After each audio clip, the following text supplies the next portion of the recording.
ये जुमला, क्या तुम कॉफ़ी पीना चाहते हो, अगर मैं आपको इनफॉर्मल रियल फास्ट इंग्लिश में स्मूथ फ्लो लिंकिंग में तेज़ी से बोलना सिखा दूं तो मेरे चैनल को ज़रूर सब्सक्राइब करें, वीडियो को लाइक करें, शेयर करें ताकि मेरे आने वाली नई वीडियो बर वक्त आप तक पहुंच सके। डी यू को डी या, वांट टू को वाना, डी या वाना, डी या वाना।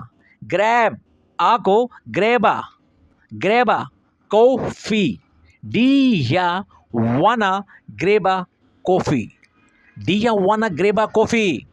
क्या तुम कॉफ़ी पीना चाहते हो, डी या वाना ग्रेबा कॉफ़ी।